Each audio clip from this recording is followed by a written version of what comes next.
లక్షల మంది విశాఖపట్నం పార్లమెంటు అభ్యర్థిగా నాకు మీ ఓట్లు వేశారు.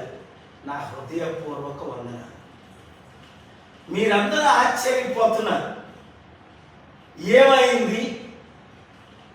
9 లక్షల ఓట్లు బీజేపీ టీడీపీ అభ్యర్థి అయిన శ్రీ భరత్కి ఎట్లా పడ్డాయి?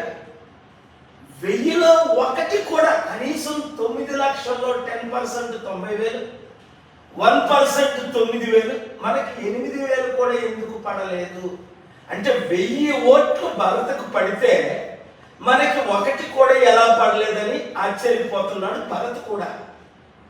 అయితే షాకింగ్ ఏంటంటే భరత్ జనరల్ ఏజెంట్, చాలా మంచి తెలివైన వ్యక్తి, హ్యాండ్సమ్, ఒక స్టార్ లాంటి కమ్మ కమ్యూనిటీకి సంబంధించిన ఆయన, మేమందరం కూర్చుంటుంటే 6 మంది డిమాండ్ చేస్తున్నాం సంతకానికి. ఆయన షార్ట్ స్టేట్మెంట్స్ ఇచ్చాడు. ఆయన పేరు సుమన్. ఆయన విశాఖపట్నం బార్ అసోసియేషన్ కి మాజీ ప్రెసిడెంట్, హైలీ ఎడ్యుకేటెడ్, చాలా మంచి ఆయనలా కనబడ్డాడు. పరిచయం చేసుకొని మేమందరం ఉంటుండగా, సార్ మోదీ గారి దయతో ఈవీఎం ఆర్గనైజ్డ్ రష్యన్ చిప్ ద్వారా జరిగినది 25% ఓట్ బ్యాంక్ మాకు అందింది. అందుకే చంద్రబాబు నాయుడు గారు కూడా మోదీ గారితో పొత్తులు పెట్టుకోవడం జరిగింది, మాకు లాభం అయింది. అవును, ఎవరెవరు షాక్ అవుతున్నారు, ఎందుకు షాక్ అవుతున్నారు, మీ కామెంట్లన్నిటికీ నేను జవాబులు ఇస్తాను. మోదీ గారు షాక్ అవ్వట్లేదు, బీజేపీ నేతలు షాక్ అవ్వట్లేదు, వాళ్ళందరికీ తెలుసు. అసలు కరెక్ట్ గా చెప్పాలంటే 238 బీజేపీకి రాలే, దాదాపు 150 రఫ్గా వచ్చింది. కానీ ఎన్డీఏ జూన్ 1 నేనేం చెప్పాను, 300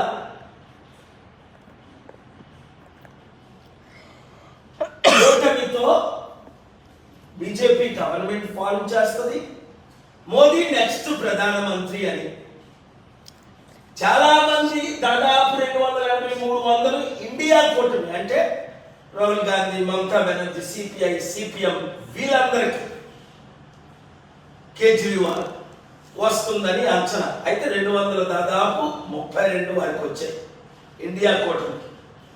ఇక్కడ ఆశ్చర్యపోతుంది ఎవరంటే పురంధేశ్వరి.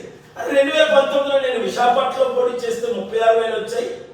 ఇప్పుడు లక్షలతో నేను ఏ విధంగా రాజమండ్రిలో బీజేపీ అయ్యాను.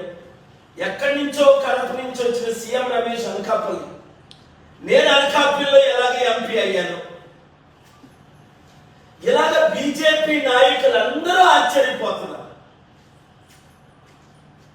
దేశ నాయకులు కాదు, నేను రాష్ట్ర నాయకుల గురించే నేను చెప్తున్నాను.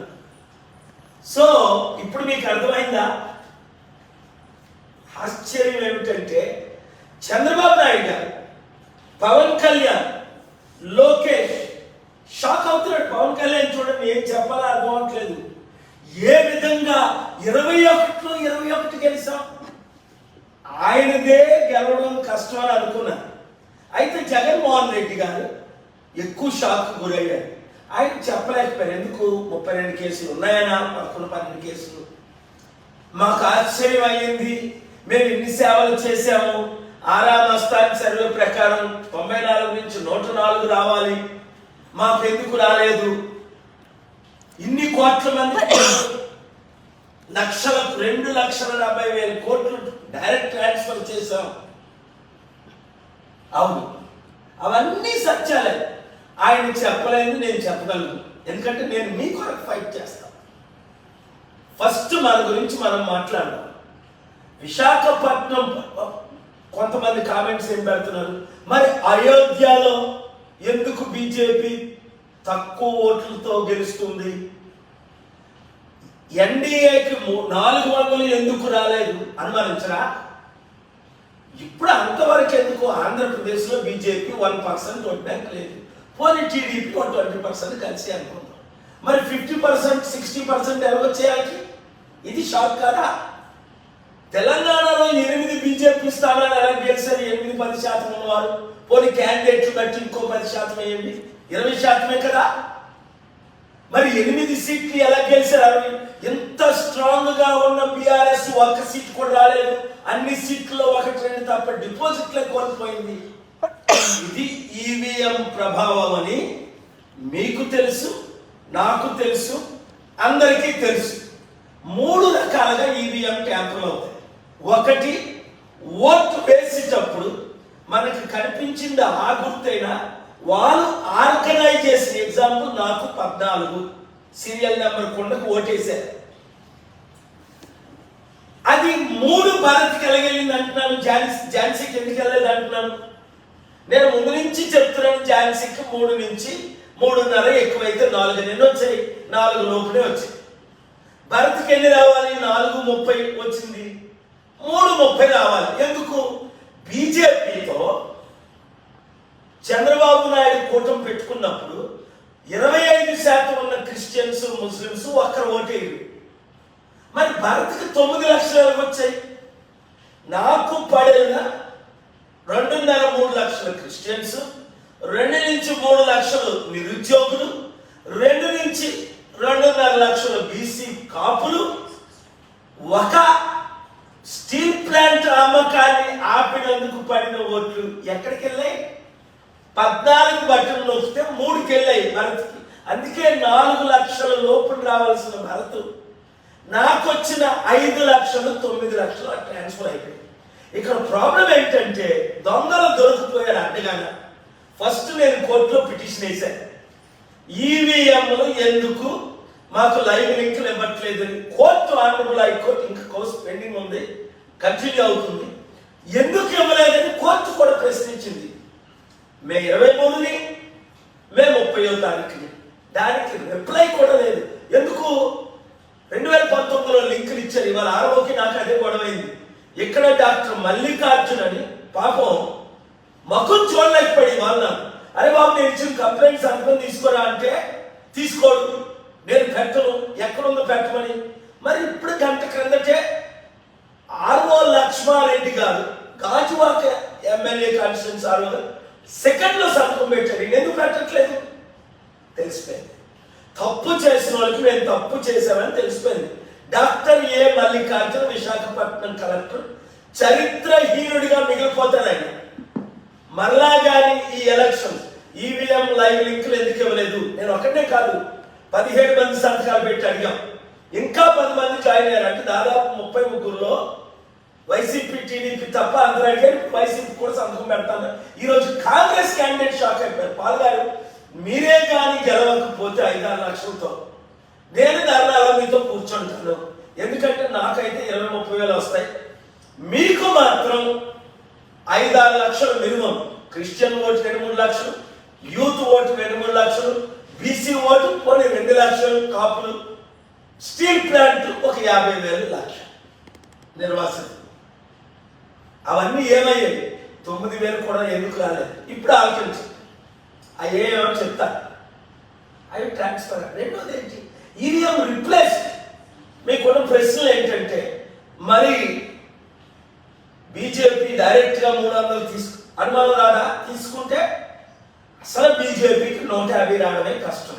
అందుకని సౌత్లో పడ్డారు. చంద్రబాబు నాయుడు గారిని జగన్ అరెస్ట్ చేయలేదు, పెద్దవాళ్ళు పర్మిషన్ ఇస్తేనే అరెస్ట్ అయ్యారు. అరెస్ట్ అయిన తర్వాత లోకేష్ గారిని తిరగడం, ఢిల్లీ సరెండర్ అవడం. ఎందుకు? మరి ఏం చేస్తా? నితీష్ కుమార్ లాంటి వాడు 18 సంవత్సరాల ముఖ్యమంత్రి సరెండర్ అయిపోయాడు. బీహార్ ముఖ్యమంత్రి సరెండర్ అవ్వలోడు కేజ్రీవాల్ అంటాడు. మళ్ళీ ఎలక్షన్ రిజల్ట్ చూడకుండా జైల్లో పెట్టారు. ఇవన్నీ మాట్లాడుతూనే ఉంటాను మీ తరపున. కనుక ప్రార్థించేవారు డిస్కరేజ్ అవ్వకండి, ఎంకరేజ్గా ఉండండి. 2 ప్రజాస్వామ్యం కూని అయిందని 140% ఓట్లు వేయడం మానేశారు. దాన్ని ఎలా రెస్టోర్ చేయాలో ఫెయిత్ అంటే ప్లాన్ ఆఫ్ యాక్షన్ నేను ఫ్యూచర్లో మాట్లాడతాను. ఇప్పుడు అది చూసారా? కామెంట్ వరప్రసాద్ ఏమంటాడు?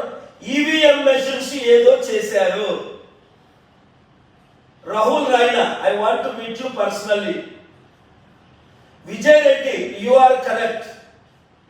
నాగ త్రినాథ,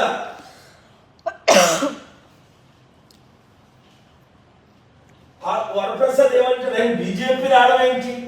టీడీపీ అని జేసీపీ అని జేఎస్పీ అని చెప్పి ఎలా అలా ఓట్లు ట్రాన్స్ఫర్ అయ్యాయి. Something is happening. చూసారా? సేమ్ బ్రదర్ అంటాడు కేశవ్ హరి కూడా, I voted for you but what happened I don't know. Also BJP ఎలా వచ్చింది అంటాడు. Please give me your appointment. నమస్తే సార్, జైపాల్ సార్. చూసారా మీరు? ఒకటి మాత్రం గుర్తించుకోండి, we should never give up, we should never stop fighting.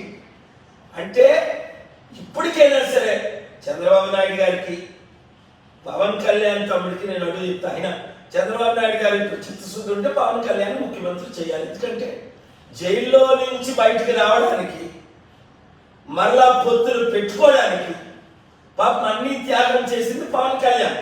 ఎందుకంటే ఆయన లైఫ్లో 1% ఓట్లు రావాలని తెలిసిపోయింది. ఇంకా బీజేపీతో టీడీపీతో కలపపోతే ఎందుకు ఆ అన్నయ్య 2011లో విలీనం చేసి కాంగ్రెస్ లో కలిసిన తర్వాత కూడా 1% రాలేదు ఓట్ బ్యాంక్. అనుభవంతో పవన్ కళ్యాణ్ రైట్ స్టెప్ తీసుకొని కనీసం లైఫ్ లో ఏదో సాధించామన్న ఉద్దేశంతో వెళ్ళినందుకే చంద్రబాబు నాయుడు గారు కాపులు ట్విస్ట్ చేయడానికి సెంట్రల్ లో ఆయన ఎన్డీఏ కోఆర్డినేటర్ ఉంటారు. ఏమో నిజంగా చెప్పాలంటే ఈ కూటమిలో ఉన్నోళ్ళు, ఎన్డీఏ కూటమిలో ఉన్నోళ్ళు 40 మంది బయటకు వచ్చారు అనుకోండి, ఇండియా కూటమే గవర్నమెంట్ ఫార్మ్ చేస్తుంది. రాగలరా? ఆ దమ్ముందా చంద్రబాబు నాయుడు గారికి కానీ, నితీష్ కుమార్కి కానీ, కేజ్రీవాల్కి ఉన్న దమ్ముందా? లేదు. వాళ్ళు వెళ్ళి పాద పూజ చేసి కాంప్రమైజ్ అయ్యి సరెండర్ అయ్యారు. ఎందుకు అలాంటి ప్యాకేజ్ స్టార్ లైఫ్లు? బ్రతుకుంటే ఏంటి, చావైతే మేలన్నాడు అపోస్తలుడైన పౌలు. అమ్మకం పర్వాలేదు అని మణిపూర్లో అనేక మంది, మేము మానాన్ని నమ్మం, సరెండర్ అవ్వం అని ఇండియాలో అనేక మంది హీరోస్ ఉన్నారు. కనుక మీరు వాళ్ళు ఏమి ఇస్తున్నారో ఆ పంటనే కోద్దురని వాళ్ళు చేసిన దాడిని బట్టి మేము దాడులు చేస్తాం అనుకుంటున్నారు ఆ టీడీపీ నాయకులు. ఇప్పుడు అర్థమైంది కదా మీకు? అప్పుడు వైసీపీ దాడులు చేశాం మా మీద, ఇప్పుడు మేము చేస్తామని అనుకున్నారో మీరు ఫుల్స్ అవుతారు, మీరు కూడా సఫర్ అవుతారు. ఎందుకంటే మనుషుడు ఏమి విత్తునో, బియ్యం విత్తే బియ్యమే పంట, ముళ్ళు విత్తే ముళ్ళు, మంచి విత్తితే మంచి పంట. దేవుడు నన్ను, రాష్ట్రం, దేశం, ప్రపంచాన్ని కంటిన్యూగా వాడుకునే ఉంటాడు. మీరు మాత్రం డిసప్పాయింట్ అవ్వకండి. మీరు మాత్రం ఎక్కువ కాల్ చేసి మీరందరూ ప్రశ్నలు అడుగుతున్నారని నేను ఇందాక మధ్యాహ్నం ప్రెస్ మీట్ లో మాట్లాడాను, ఇప్పుడు లైవ్ లో వచ్చాను. మరలా రేపు రాత్రి 9 గంటలకి మీకు ఏమైనా క్వశ్చన్స్ ఉంటే నేను ఆన్సర్ చేస్తాను. టెక్స్ట్ లో పెట్టండి. Thank you very much. God bless you.